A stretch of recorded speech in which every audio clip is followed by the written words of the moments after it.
Amen. Alors, je vais sortir le micro. Tiens, Jacques, je vais te le donner. Tu peux être vu que tu es le plus proche. Et puis, je vais faire mon Oprah Winfrey.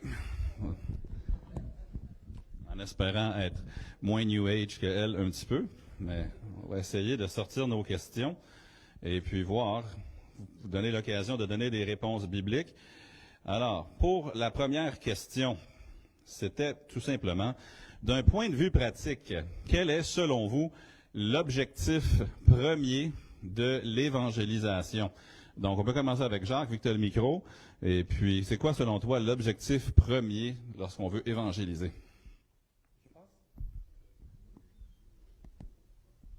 Oui, ok, c'est bon.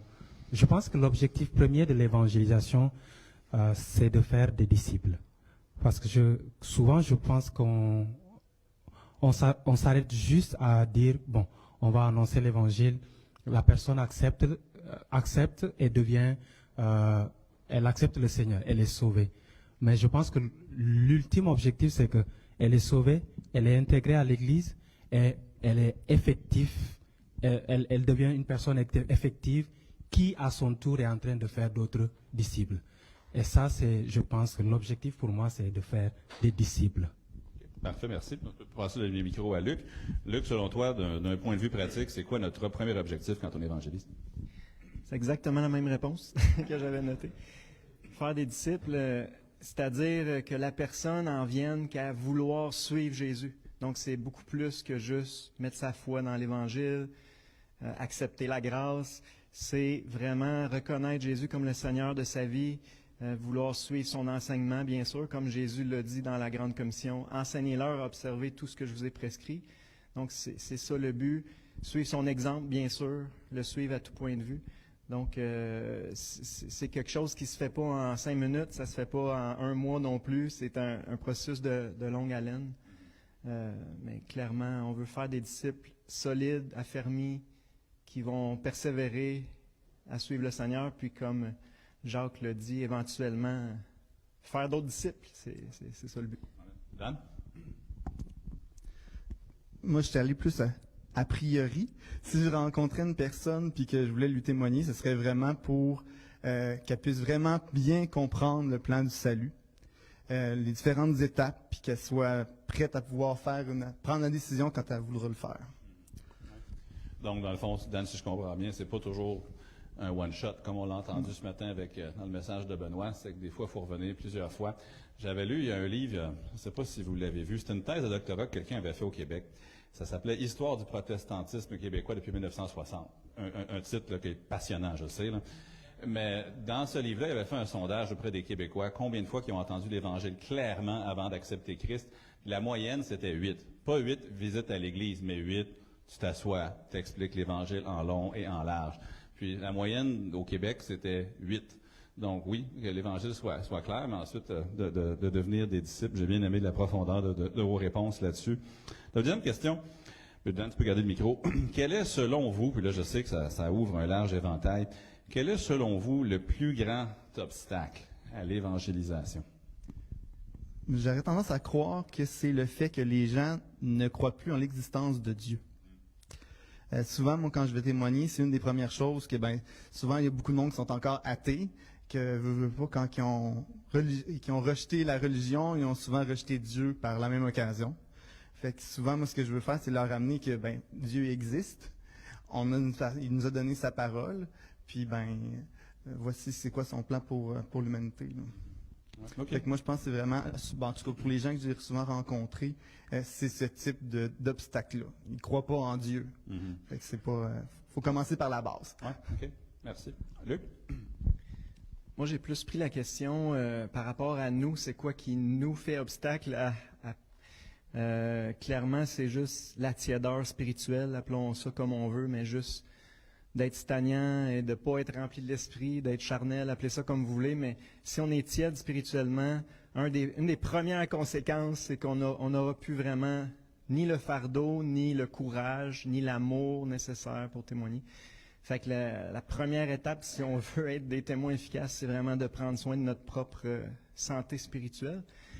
Puis, je n'ai écrit 2 autres, je ne sais pas si vous voulez les avoir. On a le temps, on veut tout entendre ce que tu as préparé. Les 2 autres les plus évidentes pour moi, c'est C'est sûr, c'est relié à la tiédeur spirituelle, mais le manque d'amour et de compassion, moi, le premier, je l'ai vu tout au long de ma vie.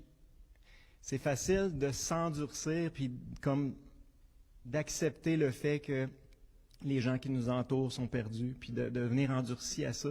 Puis si on perd notre amour pour ces âmes-là précieuses, notre compassion, ben on perd l'énergie puis la motivation de les déranger avec l'Évangile. Fait qu'il faut vraiment nourrir notre amour, notre compassion pour les âmes précieuses qui nous entourent. Puis troisièmement, c'était la peur. C'est sûr que Satan utilise beaucoup ça. Il veut nous paralyser par la peur. On pourrait sortir toutes sortes de peurs, mais c'est quelque chose qui paralyse énormément de chrétiens, je pense, dans leur témoignage, et c'est quelque chose qu'il faut apprendre à surmonter, bien sûr, avec notre confiance en Dieu. Amen. Voilà. Ouais, excellent. Jean? Pour moi, je pense que je les rejoins. Et moi, je voudrais juste ajouter que je pense que c'est, dans notre contexte actuel, c'est plus l'ensemble des faux raisonnements que nous avons autour de nous. Je voulais juste voir, Jacques le dit, il dit que mettez en pratique la parole de Dieu et ne vous bornez pas à l'écouter en vous trompant vous-même par des faux raisonnements. Et avant cela, il dit, recevez la parole avec douceur. Je pense que la manière, cette parole de Dieu, beaucoup ont des faux raisonnements qu'ils ont bâtis autour d'eux contre la parole de Dieu elle-même. Et ce n'est pas juste ceux qui sont au dehors, même de l'intérieur. Ce qui fait que même notre effort missionnaire, notre capacité à pouvoir prêcher l'Évangile est tout le temps freiné par ces faux raisonnements que nous bâtissons autour de nous. Non, ils ne vont pas écouter. Non, ils vont rejeter. De toute façon, on est au Québec. De toute façon, le terrain est ainsi. Ils sont tous catholiques. Ils ne vont pas. Donc, il y a tout un ensemble de faux raisonnements que nous bâtissons autour de nous. Et comme il l'a dit, ça nous refroidit. Ça nous refroidit, mais aussi, il ne faut pas oublier qu'eux aussi, ils ont bâti un ensemble de faux raisonnements. La théorie des genres, comment ça s'appelle, l'évolution. Et tout ça, ce sont un ensemble de faux raisonnements qui les emprisonnent dans cela. Donc, je pense que ça aussi, en plus de ce qu'ils ont dit, c'est quelque chose qui est un grand obstacle à l'Évangile. Oui, je suis d'accord. Une belle variété de réponses. Puis, Luc, j'aimais ce qu'il parlait d'être rempli de l'Esprit. Ultimement, c'est quand on est animé par l'Esprit qu'on va évangéliser. Puis c'est aussi, vu que nous, on n'a pas la puissance en nous, dans notre chair, c'est lui qui est la puissance aussi. C'est lui qui convainc le monde de justice, de péché, de jugement. Et puis, quand on marche par l'Esprit, mais aussi ce que Dan et Jacques disaient, c'était vraiment au niveau de l'apologétique, vraiment, quand on veut le prendre, on en parlait pendant une pause tantôt d'apologétique, et puis ce que Dan disait, on vit dans un monde où les gens, avant, même s'ils n'étaient pas sauvés, ils prenaient pour acquis que Dieu existe, ou plusieurs d'entre eux. Peut-être pas dans les plus soi-disant érudits, mais parmi les autres, c'était, tu sais, oui, Dieu. Maintenant, tu n'as plus ça. Et puis, il y a une branche de l'apologétique qui est appelée l'apologétique classique, qui cherche à prouver qui Dieu est. Je me souviens quand j'étais à Toronto, puis on devait évangéliser beaucoup d'hindous. Puis c'était vraiment différent d'évangéliser des catholiques. Parce que quand tu arrivais devant un hindou, lui, il croit qu'il y a 100 000 divinités. Il ne croit pas à un Dieu, il en croit à 100 000. Si tu commençais avec Jean 3,16 ou Romains 3,10, ça ne marchait pas, là. Il fallait que tu commences à Genèse 1,1. Au commencement, Dieu. Pas les dieux, mais Dieu, un Dieu. Puis une fois qu'il reconnaissait qu'il y a un Dieu, là, tu pouvais parler de ce Dieu qui s'est révélé par le Fils.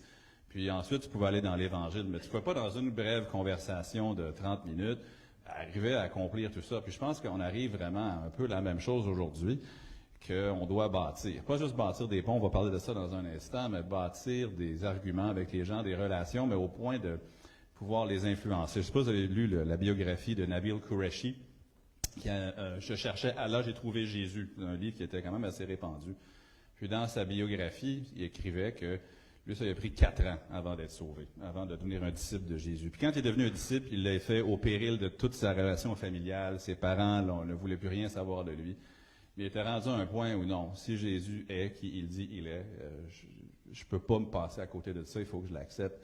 Mais ça avait pris à son ami 4 ans à bâtir ça.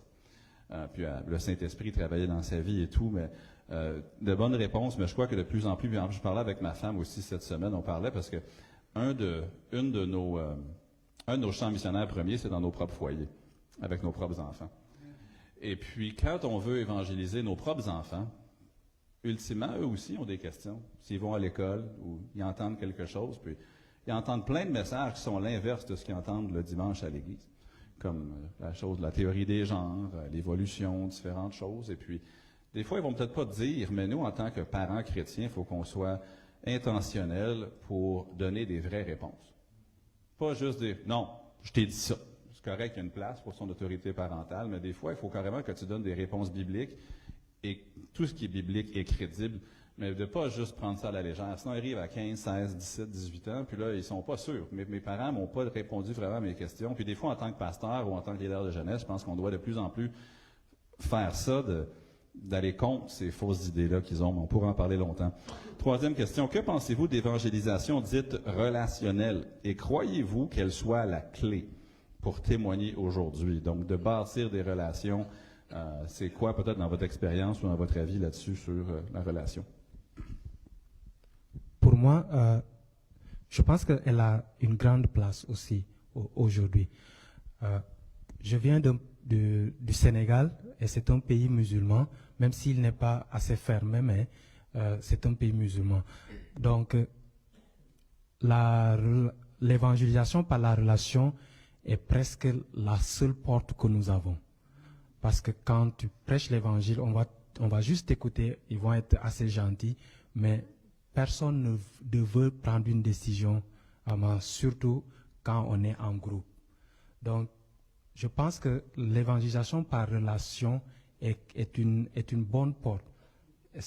Spécialement dans cette culture que nous sommes aujourd'hui, je pense que c'est cette évangélisation par relation qui nous permettra de pouvoir montrer à la personne que tout ce qu'elle croit, ce qu'on lui a enseigné, ce n'est pas quelque chose qui est vrai et qui est à 100%. Donc, ça c'est vrai.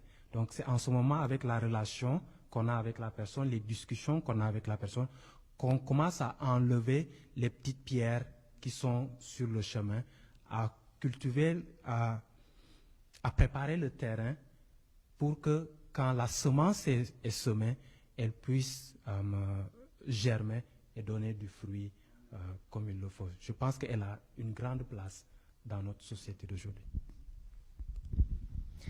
C'est définitivement la principale méthode de Dieu, je crois, depuis toujours. Juste de faire le sondage parmi les chrétiens, comment vous en êtes venus au Seigneur, 90%, c'est à travers une personne qui a investi beaucoup de temps, de prière, de larmes, etc., d'amour. Donc, je suis pas en train de dire que Dieu ne peut pas sauver autrement. Okay? Il reste un 10% en général, mais la méthode principale de Dieu, c'est par les relations. Puis plus que jamais, parce qu'on a souligné déjà que les gens ont pu la base, on part de zéro, puis plus que jamais, les gens ont besoin de voir des vies transformées. C'est le sujet du deuxième message. C'est pas à coup d'arguments qu'on va les convaincre, c'est s'ils voient qu'on est vraiment différent, on a vraiment quelque chose qu'ils n'ont pas, là, ça va les attirer. Donc, ça prend du temps. Jésus dit, vous êtes le sel de la terre, mais ça prend du temps avant que le sel fasse son effet. Ça prend du temps avant que les gens autour de nous remarquent à quel point on est différent puis qu'on brille. Peu importe les images, ça prend du temps. Puis j'aime comparer ça à la naissance physique. Accoucher d'un bébé, ça se fait pas en une journée. La femme porte l'enfant 9 mois dans son ventre et s'investit, littéralement, investit tout le meilleur d'elle-même dans son bébé pendant 9 mois avant de le mettre au monde. Je trouve que c'est une belle image de plus en plus de nos jours. Avant de mettre au monde quelqu'un spirituellement, il faut s'investir pendant des mois et des mois pour donner une vraie conversion solide. Donc oui, l'évangélisation relationnelle, c'est central. Je suis pas mal d'accord avec ce qui a été dit. C'est sûr que, je pense que quand on peut avoir une relation de confiance avec quelqu'un, c'est pas mal plus facile, d'après ça, de pouvoir, si la personne, justement, elle voit comment tu vis, etc., de pouvoir avoir un impact, puis que la personne soit intéressée à savoir qu'est-ce que tu as à lui dire en ce sens-là. C'est sûr que des fois, quand tu croises quelqu'un sur le bord de la rue ou tu es assis avec elle dans un autobus, tu n'as aucune idée si tu vas la revoir, mais tu peux quand même prendre la chance de témoigner pareil. Tu sais. Il y en a qui plantent, il y en a d'autres qui arrosent. Fait que c'est un peu ça. Juste une petite chose que je considère vraiment importante. Il faut que les personnes, justement, dans lesquelles on s'investit, sentent à quel point on les aime, puis qu'on fait ça par amour. Parce que trop souvent, on veut juste gagner des arguments, on veut les convaincre par argument de façon intellectuelle, mais plus que jamais, s'ils ne sentent pas qu'on les aime, puis aussi dans notre message, il y a des choses dures à accepter, on le sait, là. Mais ce qui va faire passer la pilule, ce qui va faire que le message va être accueilli, c'est si c'est vraiment enveloppé d'amour, puis ils sentent un intérêt sincère pour leur... Voilà. Juste pour ajouter ce qu'il dit, je pense qu'il a dit, quand il dit d'autres plantes, d'autres arrosent. Et il ne faut pas aussi qu'on minimise le fait qu'une petite rencontre, une petite discussion, ça peut être qu'il y a quelqu'un qui a déjà, pendant des années, planté, arrosé, mais nous, en un laps de 5 minutes, nous faisons germer ce que cette personne a pris toute sa vie à faire. Et ainsi, nous deviendrons alors co-héritiers des promesses qui vont aussi de cette âme qui a été gagnée. Laisse-moi poser une sous-question. Avant que tout le monde aille jeter tous les traités qu'ils ont dans leurs églises, parce que ça ne marche pas, c'est que des relations. Où est l'intersection entre ce qu'on pourrait, j'aime pas le terme, là, mais permettez-moi de l'utiliser pour la simplicité, là, mais un programme d'évangélisation qu'une église peut faire? Où est l'intersection entre ça et ce qu'on parle là, comme les relations? Moi, j'ai mon idée en tête, là. Ben, je fais comme au baseball. Là. Je lance la balle, j'ai l'intention de frapper, mais je vous laisse swinguer en premier. Je crois que principalement, l'Église devrait pourvoir des occasions pour les chrétiens d'amener justement ceux dans lesquels ils ont déjà une relation. Un exemple facile, les déjeuners de la bonne nouvelle. Qui va venir? C'est ceux qui ont déjà été ensemencés, qui ont déjà un processus d'entamer. Tu sais. Fait que l'Église, je crois, je ne suis pas en train de dire qu'il y a juste ça, là, mais la façon principale, ça devrait être de pourvoir des occasions d'arroser ce que les chrétiens ont déjà commencé. Bon, je suis d'accord. T'avais-tu quelque chose à dire, Dan? Il te donne le micro, fait que c'est quelque chose à dire. Tu peux le dire. Ben, je me dis, on est mieux d'y aller avec tout ce qu'on peut. C'est vrai. Tu sais, il y en a qui, oui, ils ont eu un traité dans leur maison. Il y en a plusieurs qui vont le mettre aux poubelles ou au recyclage, mais il y en a qui vont le lire. Fait que c'est sûr que, bon, oui, le rapport quantité distribuée versus résultat visible, du moins que on a l'occasion de voir, des fois c'est faible, mais il ne faut pas non plus... Moi, je me dis, plus qu'on utilise toutes les méthodes qu'on peut, plus qu'on a des chances de pouvoir... qu'il y ait des gens qui soient sauvés. Pasteur à côté, vous, c'était comment vous étiez sauvés? Déjà, c'était l'hiver, hein, si je me souviens bien.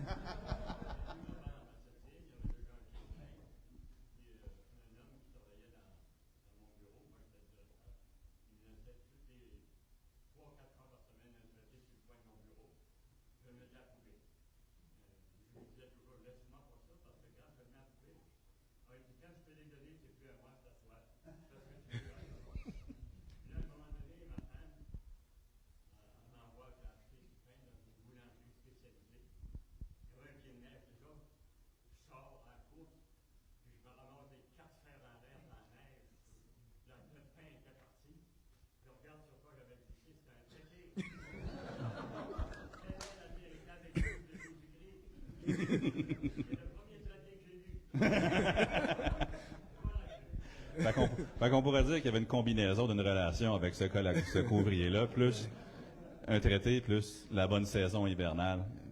C'est bon. Juste, oui, vas-y, Jean. Juste pour ajouter, Hudson Taylor a été sauvé avec un traité. Il lisait le traité dans le bureau de son père, et en ce même moment, sa mère était à des kilomètres en train de prier pour son salut. Et au travers de cela, il va faire une œuvre magnifique. Donc, un traité n'est jamais petit. Il n'est jamais petit. Je pense que c'est... Là où je voulais en venir avec ma sous-question, c'était pour lancer un défi à tout le monde qui est ici. c'est que, j'espère, que nous sommes tous en train de bâtir des relations dans le but de voir des gens entendre l'Évangile et être sauvés. Mais lorsque ces gens-là viennent à l'Église, je pense que collectivement, on peut faire équipe. C'est un peu ce que Luc disait tantôt. C'est que soyons sensibles aux gens qui viennent à l'Église. OK, il est venu avec Paul, mettons, peu importe. Ouais, mais maintenant, moi aussi, je connais l'ami de Paul. Donc, plus tu as de... Tu sais, pour qu'un Lego reste, là, j'ai des enfants, je sais comment ça marche le Lego, plus le Lego est attaché à d'autres morceaux de Lego, moins il y a de chances qu'il brise, qu'il s'enlève, là, tu sais. Il y a des Legos qui ont 12 petits points dessus, puis quand les 12 points sont occupés, le Lego, il sort pas. Des fois, ça te prend un X-Acto pour l'enlever. C'est la même chose avec les gens. C'est quand ils viennent à l'Église, parce que peut-être qu'ils ont reçu un Jean romain, ils ont reçu un traité, peu importe, ils ont été invités par quelqu'un. Là, maintenant qu'ils sont dans l'Église, là, on peut entrer en phase relationnelle. Parce que, tu sais, honnêtement, au Québec, en 2023, bientôt 2023, que quelqu'un ait reçu un traité qu'il ait lu puis qu'il soit venu à Christ, ça peut arriver. Okay? Mais comme ça a été bien dit, mais quand les gens viennent à cause d'une invitation ou à cause d'une annonce Facebook ou à cause de quoi, là, on doit vraiment s'assurer de faire tout ce que nos trois frères ont dit ici, puis d'embarquer dans cette relation-là, et puis de vraiment chercher ensuite à, comme ça dit, la clé pour témoigner. Quatrième question, un peu plus lourde peut-être. Quelle devrait être notre réaction face à une culture de plus en plus axée sur les libertés individuelles, comme les identités de genre, l'orientation sexuelle, etc. Comment est-ce qu'on réagit en cherchant à évangéliser cette culture-là? Luc, tu as le micro, fait qu'on va te laisser en premier. Je sais pas si je l'ai bien interprété, mais je l'interprète une culture de plus en plus corrompue, dépravée, déconnectée de la vérité. Je crois qu'une des clés, c'est qu'il ne faut pas s'attendre, il ne faut pas demander à des incroyants de vivre comme Dieu le demande. Donc, il ne faut pas se focusser sur leurs péchés, leurs mauvaises croyances sur tous les sujets. Il faut rester centré sur Jésus. Notre job, c'est de leur présenter Jésus, l'Évangile. Après ça, Dieu va transformer le reste, on le sait. Mais c'est ça, je pense qu'il faut faire attention de ne pas focusser sur le péché ou même les erreurs de toutes sortes. Ce qu'ils ont besoin, c'est Jésus, puis après ça, Dieu va s'occuper du reste. Là. Je pense que c'est une des clés. On est tous des pécheurs. Fait que j'ai pas grand-chose de plus à dire. Ça n'a jamais arrivé que j'ai été en contact avec quelqu'un qui m'a posé des questions particulières en lien avec sur l'orientation sexuelle ou les changements de sexe ou tout ça. Mais je me dis, moi, on est qui pour juger? On a tous des pécheurs. Fait que moi aussi, j'aurais tendance à dire que je ne veux pas focusser là-dessus. Oui, je veux juste dire qu'on est tous des pécheurs, je ne suis pas mieux que personne d'autre, puis que Dieu m'a sauvé. Je pense que c'est ça le message. Je pense que ce qu'ils ont dit est primordial parce que ce que nous voulons, c'est que la personne soit sauvée, qu'elle reçoive le Saint-Esprit. Et le Saint-Esprit, comme Pasteur Plante l'a dit, va faire le travail de transformation. Souvent, nous avons les yeux rivés sur le péché que la personne est en train de faire plutôt que sur le pécheur lui-même. Et cela, quelquefois, nous aveugle et nous sommes un peu plus rivés sur le péché plutôt que le pécheur. Mais je pense qu'aussi, il faudrait dans cette approche qu'on est en train de présenter la personne, essayer de lui montrer le design de Dieu, ce que la norme de Dieu. Il ne faut pas qu'on ait ça hors de notre vue pour ne pas entrer dans un compromis. Mais la principale des choses qu'on faut, c'est lui montrer que Dieu l'aime, qu'on est tous pécheurs, que Dieu nous aime et qu'il a le désir de vouloir nous transformer à l'image de ce que lui, il veut que nous soyons. Ouais. C'est des très bonnes réponses. C'est sûr que je pense plus ça va, plus on va être, surtout c'est partout, là, mais quand tu es dans la grande ville, souvent, nous à Laval, c'est arrivé quand même à plusieurs reprises qu'on a eu des visiteurs qui démontraient et affichaient parfois par un T-shirt ou parfois ouvertement de l'hostilité à certains principes de base à la nature même, là, Romains 1. Et puis, souvent, ils veulent savoir qu'est-ce que tu penses d'eux. j'oublierai jamais quand on était en train d'implanter l'église à Montréal, on a loué un local dans le collège Brébeuf, puis frère Folly va s'en souvenir probablement, il y avait un monsieur qui était venu, il s'appelait Ryan, je l'oublierai jamais. Ryan était habillé en femme, la robe, le grand chapeau, le rouge à lèvres, tout. Puis, évidemment, il dérangeait la réunion constamment en riant dans les mauvais moments. Puis, il attendait juste la fin de la réunion pour venir me voir. Puis, il y avait une question pour moi. Sa question, c'était « Qu'est-ce que tu penses de moi? » Je pense que Dieu t'aime. Il dit, non, je veux savoir qu'est-ce que tu penses de moi? Je pense que Jésus est mort pour toi, puis il t'aime. Mais, tu sais, puis il voulait tout le temps m'amener sur le terrain de son comportement pour me faire un guet-apens. Puis, évidemment, il faut s'en tenir au fait, comme Dan disait, sont un pécheur. Puis, ultimement, le gars qui arrive à l'église, puis qui est en concubinage avec sa copine, puis, tu sais, ou qui est adultère, ou peu importe, c'est pas mieux que l'autre, là. On comprend qu'il y a certaines choses qui nous offensent plus, parce que ce sont des départs même des principes que Dieu a créés, mais ultimement, un péché demeure un péché, et puis ils ont besoin c'est le même évangile qui sauve, et puis ça m'encourage toujours dans 1 Corinthiens 5, quand ça liste plein de choses qui étaient dans l'église de Corinthe, puis il dit, mais vous avez été lavés, vous avez été sanctifiés, et tout ça, et puis, j'oublierai jamais, quand on était à Toronto encore, il y avait un homme de l'église qui était venu me voir, puis il avait fait quelques églises, puis chaque fois qu'il allait ouvrir son cœur sur il allait dire un péché qu'il luttait avec depuis l'âge de 12 ans, bien, chaque fois, il se faisait demander de quitter les églises. Pas de demander de quitter, mais c'était comme, va-t'en. Puis, il était venu à l'église, puis il était venu me voir et dit, tu vas recevoir un courriel sur moi demain, puis ça va vraiment te choquer. Juste t'avertir. Que la police va m'écrire ou quoi. C'était Sexaholique Anonyme qui m'avait envoyé un courriel, puis qui expliquait son comportement, puis différentes choses, mais certainement pas à cause de moi. Moi, j'ai été là très peu de temps dans sa vie. Après ça, d'autres gens, Dieu a utilisé d'autres instruments dans sa vie. Ultimement, c'est Dieu qui fait l'œuvre dans les cœurs. Aujourd'hui, il est marié, il y a une fille, ils ont l'air à bien aller, mais ultimement, Dieu l'a transformé. Un de mes amis qui est pasteur à Ottawa, Guillaume Roy le connaît bien aussi, Steve Michel, dans leur église, il y avait quelqu'un qui était transgenre, qui était venu à l'église, qui a accepté Christ, puis après ça, qui est venu voir le pasteur, a dit, là, je fais quoi? Je rechange-tu? Ou là, il avait lu le verset où ça dit que chacun demeure dans l'état où il a été sauvé. Fait que là, il dit, ça veut-tu dire ça, que je reste de même? Non. En tout cas, sans rentrer dans les détails, on vit dans une génération où des fois, il faut que tu utilises avec sagesse. Mais la réponse demeure l'Évangile. En 2018, je crois, nous, à l'Église baptiste Centrale de Laval, on a ajouté dans notre confession de foi certains articles pour nous protéger en cas où il y aurait des gens qui aimeraient des accusations contre l'Église sur certaines choses morales. Et puis, notre avocate chrétienne qui est à Montréal, qui nous avait aidé un peu dans le choix de mots dans certaines choses, nous avait fait comprendre que si c'était dans notre confession de foi, ça, c'est protégé par la liberté religieuse. Alors que si c'est dans nos statuts, comme notre Constitution, là, ça, c'est un document légal. En tout cas, longue histoire courte, c'était en réponse au fait qu'il y avait dans plusieurs églises de la région de Montréal, Longueuil, Laval, des gens qui allaient sous couvert de l'anonymat avec une petite caméra sur eux, puis qui posaient des questions au pasteur dans le bureau. Qu'est-ce que tu penses là? Puis le pasteur, à bâton rompu, disait ce qu'il pensait sur différents péchés. Ça se trouve encore sur Internet, dans le Journal de Montréal. Il avait fait comme, les pasteurs évangéliques, ci et ça et ça.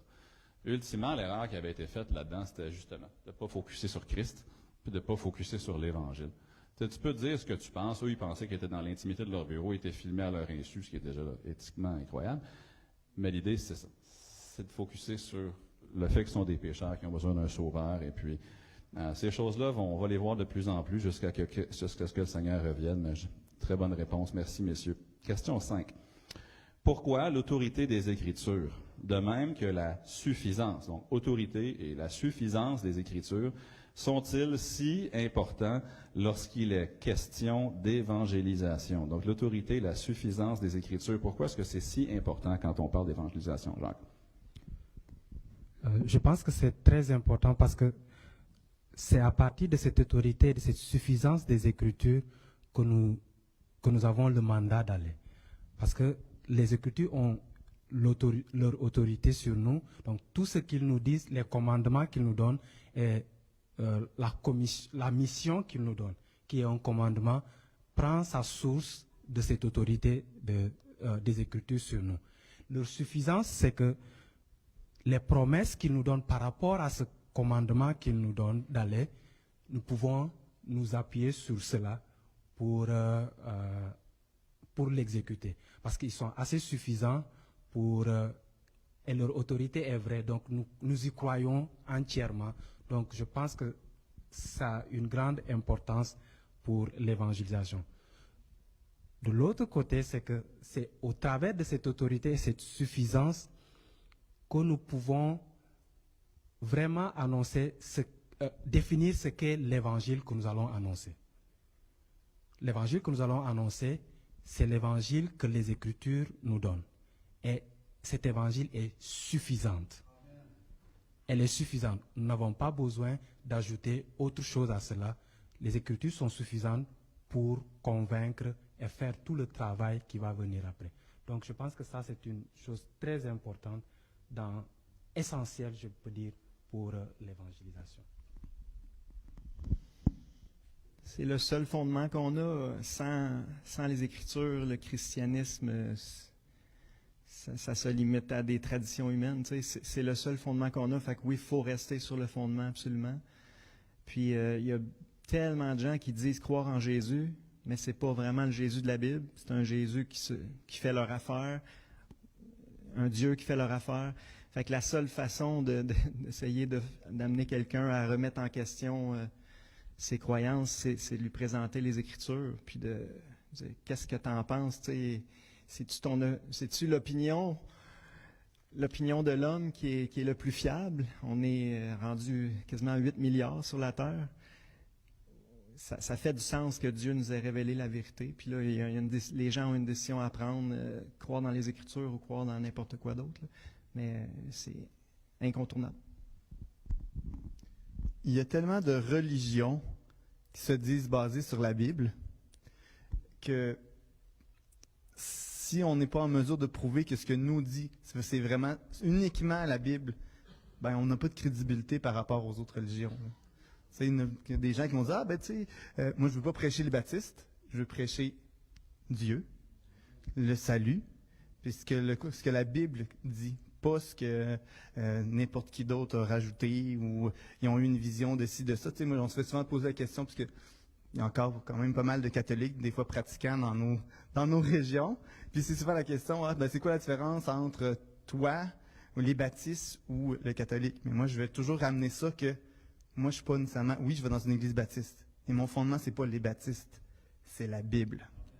Puis que non, je veux pas me fier à quoi que ce soit d'autre. Tu sais, si on dit que la Bible, on peut rajouter des affaires comme on veut, on n'a aucune certitude en rien sinon.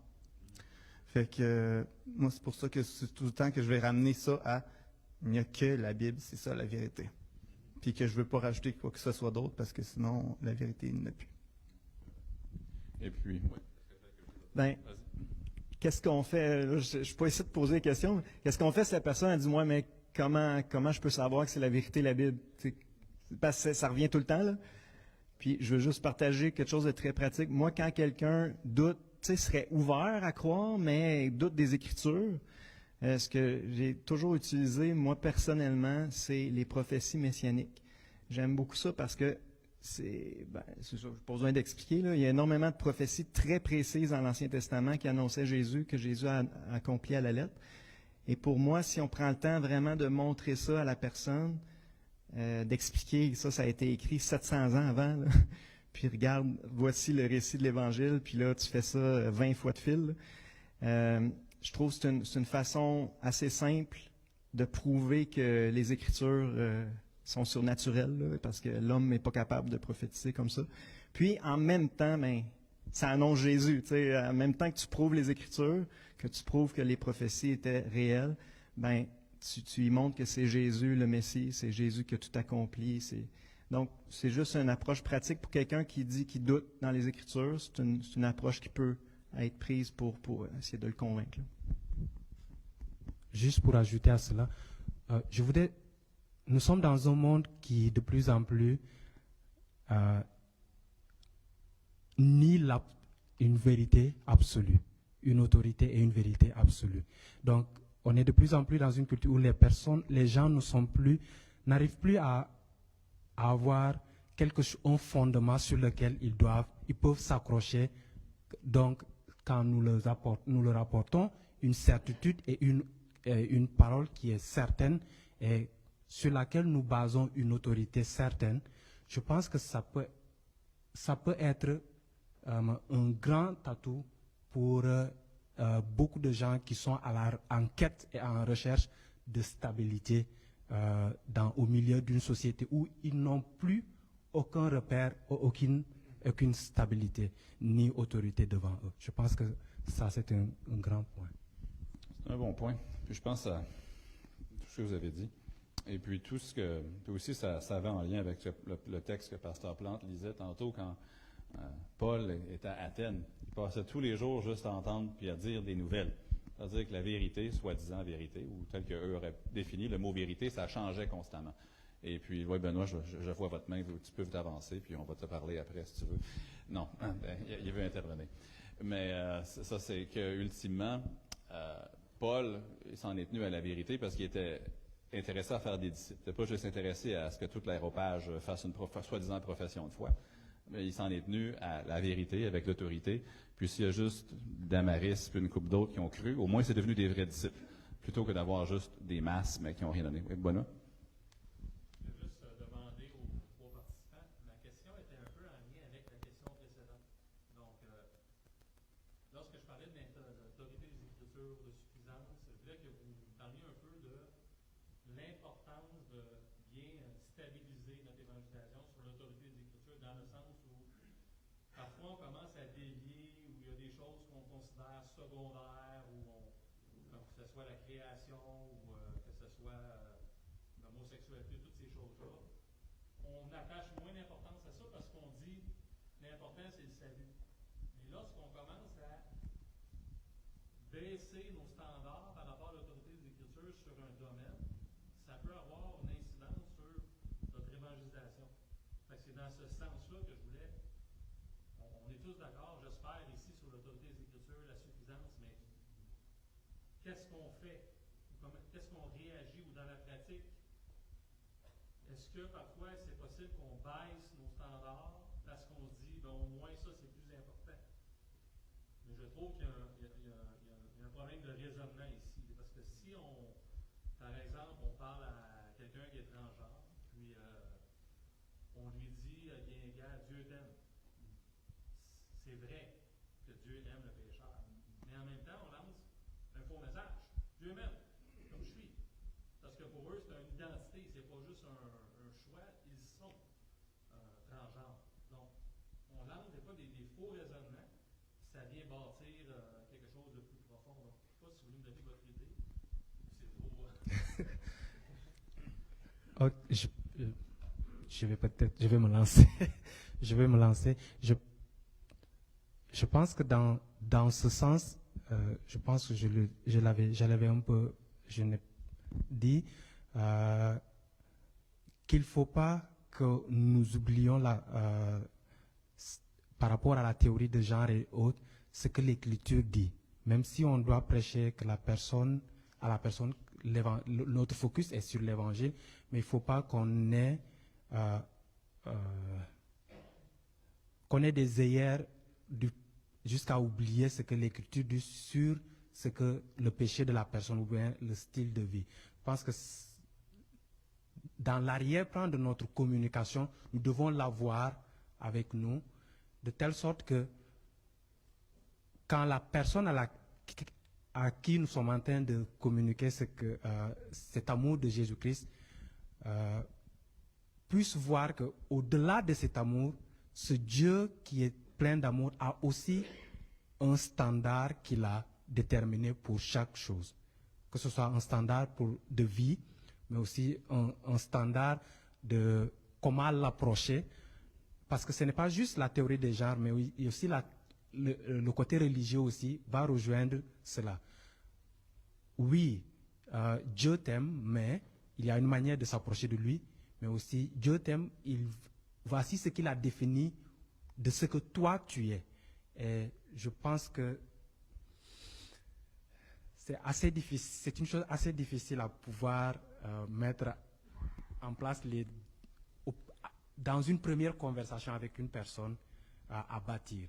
Mais c'est un processus qui doit se bâtir après le premier contact, à mon avis, parce qu'au premier contact, tu n'as pas le temps de lui expliquer toute l'autorité de l'Église, tout ce que Dieu veut de lui et de ce qu'il est. C'est mon avis.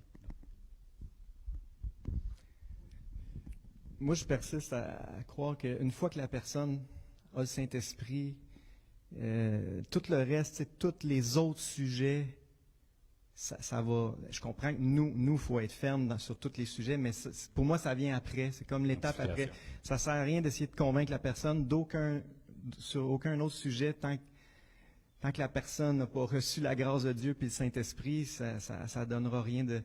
C'est ça. Je vois ça personnellement. Je vois tout le reste là, du conseil de Dieu puis de la doctrine des Écritures. Je vois ça comme la prochaine étape de faire des disciples. C'est une fois que la personne a reçu la vie nouvelle puis a été éclairée. En tout cas, moi, je le vois comme ça.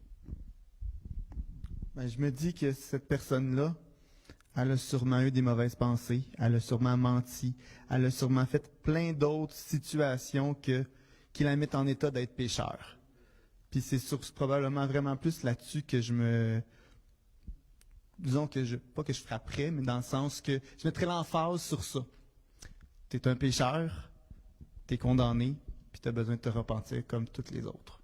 Puis le reste, effectivement, moi, je le verrais comme en deuxième ou plus loin, quand on irait plus loin dans une conversation, ou carrément, quand Dieu va le sauver, ben c'est sûr que Dieu pourra le transformer. Mais je pense que ce qui est important, c'est que la personne réalise que, oui, est un pécheur. C'est la base. Pour après ça, si on veut pouvoir l'amener à la repentance. Nécessairement de pointer chaque péché de sa vie, je pense pas que c'est pertinent si la personne réalise déjà qu'elle est pécheur. Je pense que c'est difficile de faire une généralisation qui va s'appliquer à toutes les situations. Par un transgenre qui vient à l'Église, c'est une chose. Mais nous, on avait une jeune femme bisexuelle qui était venue à l'Église pendant un bon bout de temps. Et puis elle, c'était par ignorance. Pour elle ne savait pas. J'imagine sa conscience, oui, mais elle n'était pas là en tant que bisexuelle. Elle se trouvait à être, mais elle avait d'autres besoins. Puis une fois qu'elle a accepté Christ, le Saint-Esprit l'a convaincue de ça. Et puis elle a cessé son comportement.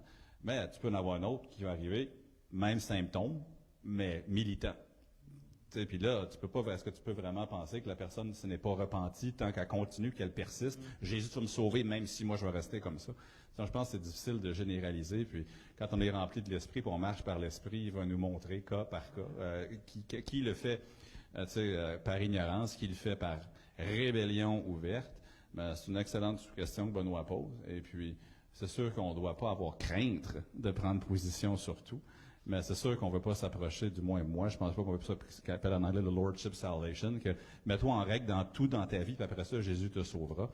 Je pense qu'on doit trouver un équilibre, mais je pense que le Saint-Esprit va nous diriger dans ça. Mais bonne question.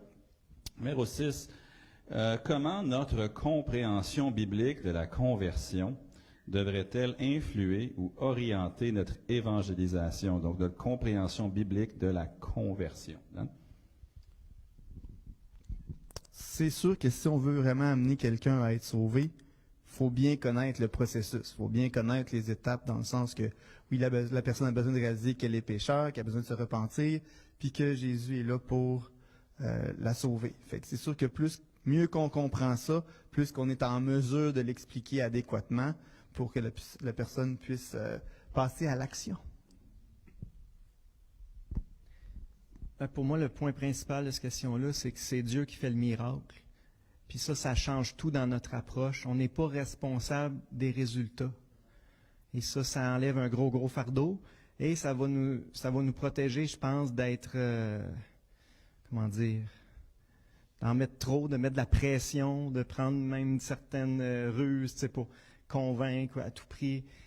J'aime beaucoup l'image de l'agriculture, là. Dieu nous demande de semer, d'arroser. Dieu va faire germer, Dieu va faire croître. Donc, ça enlève un fardeau.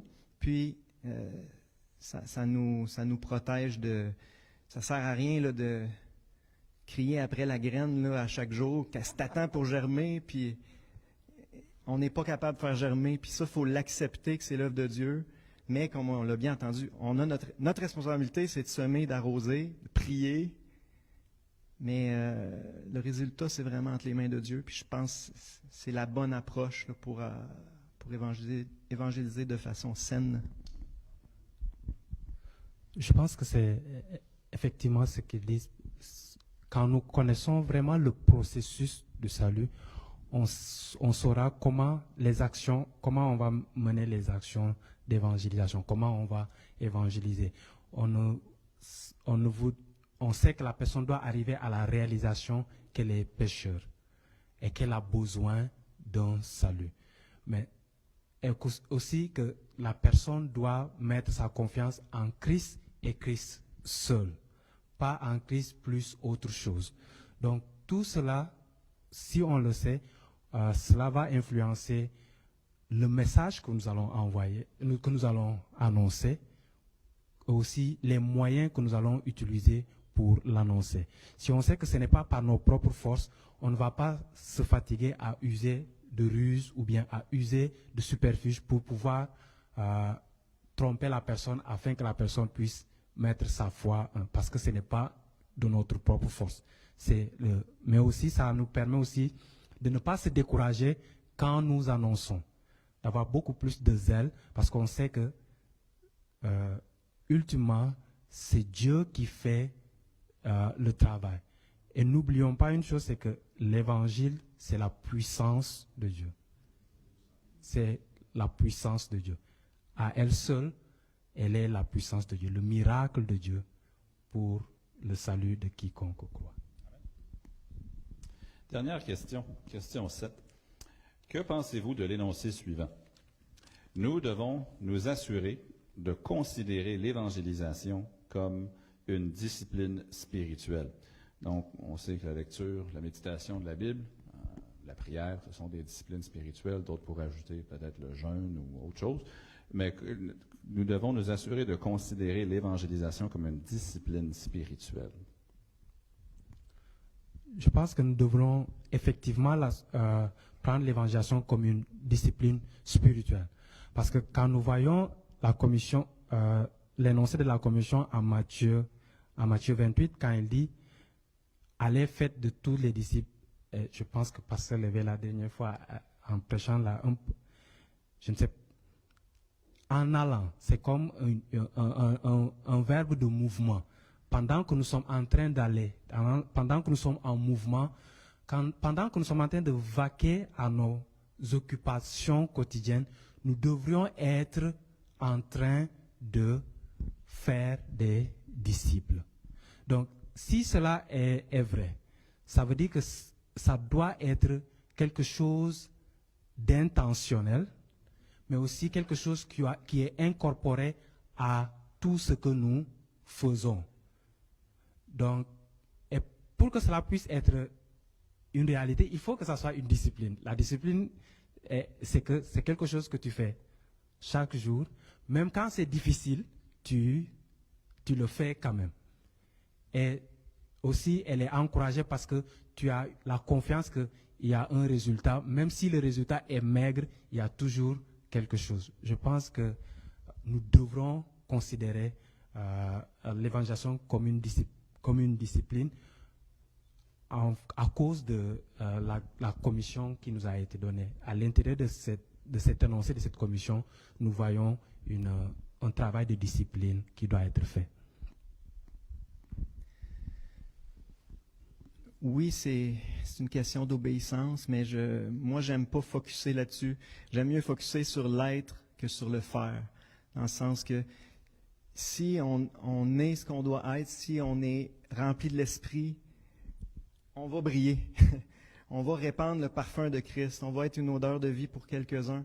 Parce que de mettre l'emphase sur « il faut que je témoigne, il faut que je fasse ça », ça devient lourd, ça peut devenir pénible. Puis, si on n'est pas rempli d'esprit, on ne sera pas efficace de toute façon. Fait en tout cas, moi, personnellement, je ne suis pas en train de dire qu'il n'y a pas d'effort à faire puis il n'y a pas de discipline. C'est certain qu'il y en a. Il faut se donner un coup de pied des fois. Mais on devrait se concentrer davantage sur être rempli. En tout cas, moi, je le vois tout de suite la différence. Là. Quand je suis vraiment proche de Dieu, puis tu sais, je le sens là, que je suis rempli d'esprit, ça sort tout seul. Tu sais, l'Esprit nous remplit de force, d'amour, de sagesse, il nous donne les paroles, c'est naturel, puis c'est pas pénible. Mais si on voit ça plus comme un devoir, puis on le fait par devoir, par effort, c'est ça. C'est une question de perspective, là. Je voudrais juste rajouter, oui, évidemment, je suis d'accord avec ce qui a été mentionné. Oui, si tu veux pas, c'est la mission que Dieu nous a confiée, mais juste de voir à quel point on est heureux comme chrétien quand on témoigne à quelqu'un. Juste ça, je pense que ça nous encourage à poursuivre, puis on se sent utile pour le Seigneur quand on le fait. Fait que je pense que de ce point de vue-là, oui, c'est une bonne discipline. Amen. Il y a 2 semaines, j'étais en Ontario, puis après le culte, il y a une dame qui était venue me voir, puis ça faisait des semaines et des semaines que ses 4 sœurs lui témoignaient. Elle avait 4 sœurs qui étaient dans l'église là-bas, et puis les 4 sœurs étaient rough, OK? On va se dire, là, c'était rough. Et puis, mais le Seigneur les a sauvés dans sa grâce, puis il est en train de les transformer. Et puis, il priait pour leur 5e sœur, tu sais, puis elle est venue ce dimanche-là. Puis, elle vient me voir après le culte, puis elle me dit, « Monsieur, j'ai une question pour vous. » Je dis, « Oups, mais tu vois que la question, là, elle dit, c'est une très dure question. » Je dis, « Peut-être demander au pasteur de l'église, moi je connais rien là-dedans. » Finalement, elle me dit, « Si Dieu est Dieu, pourquoi est-ce que j'ai été abusé quand j'étais enfant? » Je lui ai dit, « Je peux pas répondre à la question avec vérité, parce que je ne connais même pas votre enfance, madame. Mais je sais une chose, est-ce que Jésus a été abusé? » Elle dit, « Oui. » Je dis, « Donc, Jésus, il est venu pour être abusé ici, puis mourir à votre place. » Elle dit, « Ah, je n'avais jamais pensé à ça. » Puis là, sa sœur en arrière a dit, « C'est ce que je te dis! » Et puis finalement, longue histoire courte, honnêtement, ces 4 sœurs avaient fait un magnifique travail de relation, puis de répondre à plein de ses questions. Il l'invitait à dîner, puis là, il a forcé à prendre les mains autour de la table, puis à prier. Puis après ça, il a fumé leur cigarette dehors, puis il rentrait en dedans après. J'invente rien, là. C'est exactement. Et puis finalement, ce dimanche-là, elle a dit, « Je pense que je suis prête. » Je dis, « Ben, madame, j'ai dit, vos sœurs vous ont tellement aimé, puis vous ont tellement aidé, que les 4 sœurs s'en viennent. » Je me suis éclipsé, puis le Saint-Esprit l'a sauvé. Ça n'avait rien à voir avec qui que ce soit d'autre, mais elle était toute contente. Et puis, ultimement, ça je pense, englobe un peu tout ce qui a été dit. C'est que, oui, il y a eu des gens qui ont été disciplinés, oui, pour l'amener, mais ultimement, le Saint-Esprit a fait une œuvre dans son cœur. Mais ce qui a contribué aussi, c'est que ces 4 sœurs, même s'il y avait encore du chemin à faire, étaient en train d'être transformées par le Seigneur qui maintenant habitait en eux, en elles. Et puis ensuite, c'est ça, ce travail de relation-là qui a pris du temps, puis le fruit a mûri, puis finalement, honnêtement, elle était comme une pomme, tu sais, qui mûre, puis qui tombe de l'arbre sans que tu cueilles. Tu sais, tu voyais qu'elle swingait sa branche un petit peu, là, pas littéralement, mais elle swingait sa branche, puis le fruit était mûr. Le Saint-Esprit avait fait quelque chose. Puis, ultimement, c'est toujours beau quand on voit ça arriver. Puis c'est à Dieu la gloire, puis c'est lui qui fait toute l'œuvre. Merci pour votre participation, messieurs. On apprécie Dan, Luc, puis Jacques. Merci d'avoir été là pour nous cet après-midi. On va prendre notre pause maintenant.